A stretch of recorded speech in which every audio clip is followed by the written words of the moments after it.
Good day po, kaibigan o kabayan. Today, we are going to focus dito sa isang klase po na savings account na karaniwan pong ino-offer ng mga bangko or say ng any financial services institution or company. And I believe na some of you may have known this already. Ito po ay yung tinatawag na TFSA o Tax-Free Savings Account. By the way, nga pala, ito ay pinagsumikapan ko pong gawin.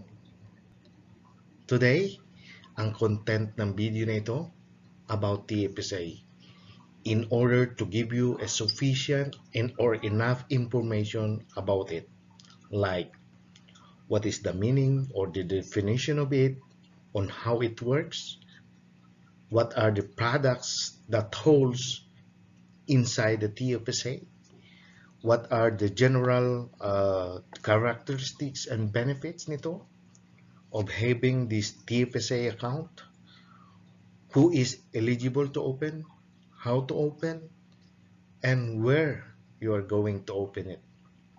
Okay, so just stand by and we will jump right in. Thank you.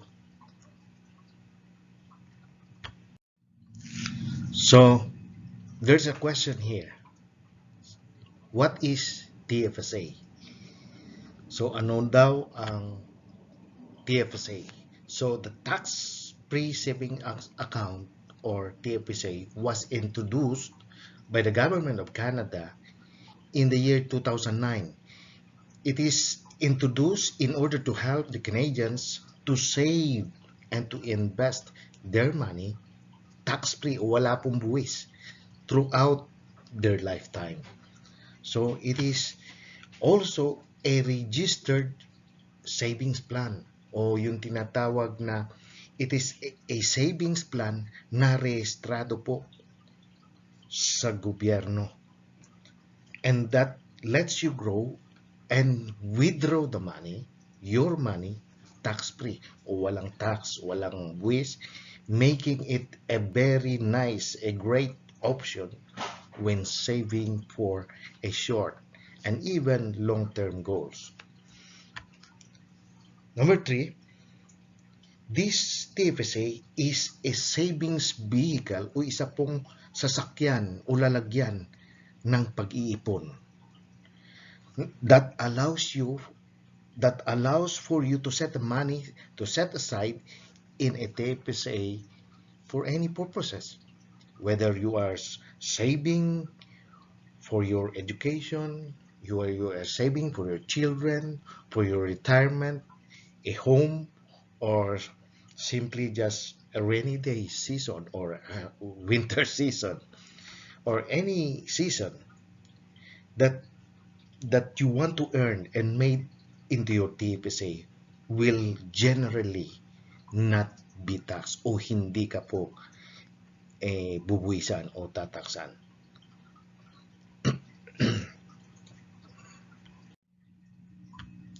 Ngayon, meron po tayong second question.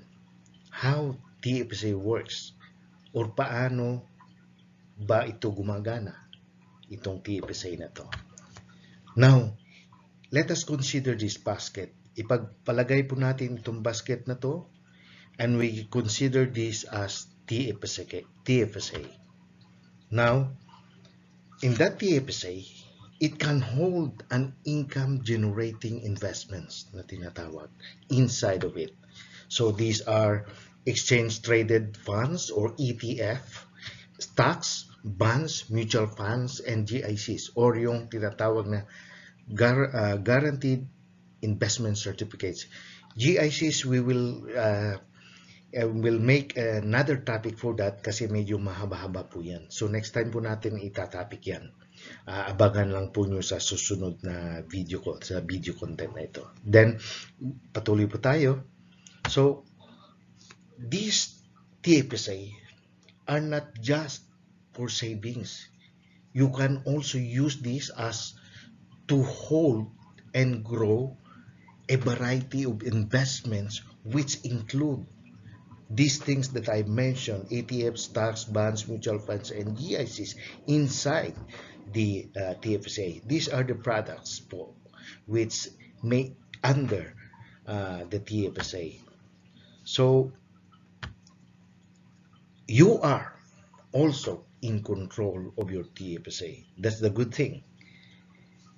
Dahil you can make a contribution o pwede kang magpaghulog at pwede ka rin mag-withdraw ng pondo whenever you want it without penalty contributions. Wala pong multa sa iyong mga inihulog. Ganon din sa iyong pag-withdraw, hindi ka rin po tataksan. Okay? So, however, you can only make a contributions based on the available contribution room. Kasi as of this time of the year 2022, we have given of only $6,000 for this year to contribute, and that is our contribution limit. And I think this was started since from this year way back, so around to 2019.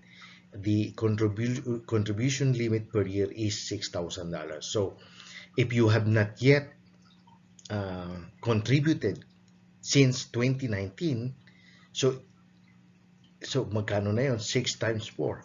So you can contribute now 24,000. You can put in 24,000 dito sa TFSA if you have not contributed since 2019. Okay?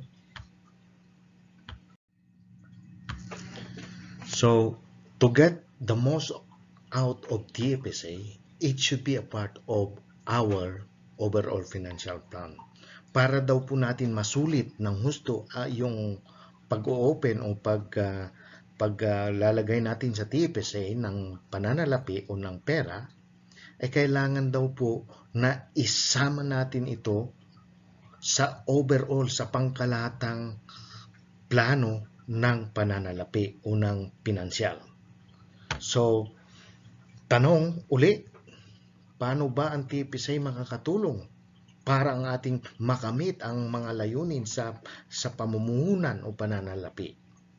How TFSA can help to achieve investment goals? So, there are two ways, dalawa pong paraan na kung saan ang TFSA can help you grow your savings faster o mas mabilis than an ordinary savings account or on any non-registered savings. So, number one, because as I said before, it is tax-free earning, investments grow tax-free while inside the TFSA. So you don't have to include any earnings on your Canadian income tax return. You don't have to include that. So number two is that it is a tax-free upon withdrawals, tax-free on withdrawals. So withdrawals can be made from the TFSA at any time for any purpose. Withdrawals are generally not considered as taxable and are not subject to tax. Okay? So maliwanag po yun. Now let's go to the contribution limits. When you contribute to a TFSA, it is very important to be mindful of the TFSA contribution limit. The maximum amount that you can contribute to a TFSA in any given year. The annual TFSA contribution limit for 2021 is $6,000. And you can carry forward the unused contribution room from previous years. So kapag nag-ambag ka sa isang TFSA, ay mahalagang alalahanin po natin o isaisip natin ang limitasyon ng kontribusyon ng TFSA. Dahil meron pong maximum na halaga na maaari mo lamang iambag o ihulog sa isang TFSA. may maximum contribution, which is the maximum amount of contribution, which is 6,000 for this year of 2022 and the last year of 2021. So, yang mga particular na taon. So, ang taunang limitasyon sa kontribusyon ng TFSA para sa 2021 ay 6,000. And then, maaari mong isulong o i-carry forward o i-carry over ang hindi mo nagamit na contribution room doon sa nakaraang taon. Okay? So, for the past 4 years, from 2019 to 2022, yung yearly contribution limits po ay $6,000 per year. It was then started from the year of 2009 by the amount of $5,000 only at the time. So, any withdrawals, anumang withdrawal na manggagaling sa TFSA ay idinadagdag to your TFSA contribution room limit. So, halimbawa, nag-withdraw ka ng 3,000. So, ibig sabihin na idadagdag po yung 3,000, nagkakaroon ka na naman ng karagdagang contribution limit. Nadagdagan na naman ang iyong contribution limit in the following year. So, you can contribute the amount you can withdraw in a future year. You can have more than one TFSA. Pwede ka pong magkaroon ng more than one TFSA. Sa bangko diyan, sa bangko doon, sa financial services, institution, pwede. But be mindful or be careful that your combined accounts, yung pinagsama-samang halaga ng sa mga account mo niyan, kailangan po ay hindi lalagpas sa 6,000. Okay? So be careful that your combined accounts do not create an over contribution o mag-over ka sa 6,000. You cannot over contribute. Hindi po pwedeng mangyari na ma-over contribute without a tax penalty. So you can check your TFSA contribution limits by going to CRA website and log into my account. Who is eligible for TFSA? Sino po ang mga kwalipikadong o eligible na mag-contribute sa TFSA? So, the eligibility criteria is very simple, mga kaibigan. Any Canadian resident who is the age of majority or older in their province of territory and has a valid social insurance number, SIN, can open a TFSA. All Canadian residents who meet these criteria for tax purposes can open a TFSA. But in some other territories or provinces, nagsisimula yata sa 19 years old bago ka makapag-open ng TFSA. Not unlike here in Ontario, ay 18 years old, from 18 years old and above, ay pwede ka na pong makapaghulog o pwede ka na mag-open ng TFSA. And you can buy products, investment products, like inside the TFSA, like mutual bonds, ETF, GIC, bonds, stocks, and all of that stuff. So, yun po.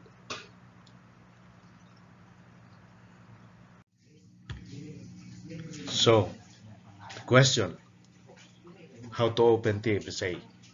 Paano ba tayong magbukas ng TFSA?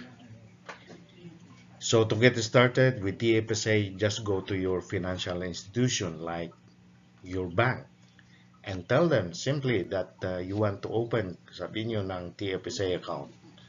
Or you can also call your credit union or your insurance company.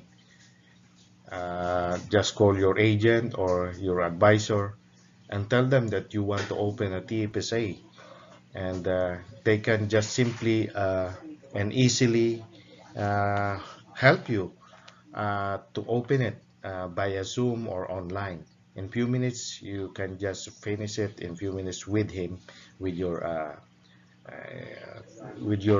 advisor or insurance agent. And then uh, you can also open online and at most banks like TD, CIBC, and etc. BMO.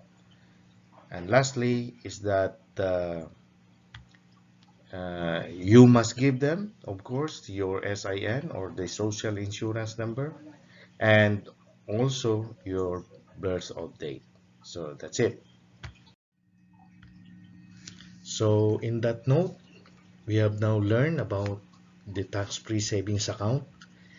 At kung nagustuhan nyo po ang topic na present ko sa inyo, ay pwede yung paki-like, subscribe, and share na rin po para naman sa ating sa mga kababayan o kaibigan dito sa Canada na magkaroon naman sila ng sapat na kaalaman o karagdagang kaalaman para dito nga sa ating itinapix na tax-free savings account o TFSA. So next time, ating naman pong pag-uusapan, and we'll topic about the GIC, RSP, OAS at yung GAS o Guaranteed Income Supplement at pati na rin yung CPP. So maraming pong salamat para sa inyong lahat at God bless po at mabuhay po kayong lahat. Thank you. Bye-bye.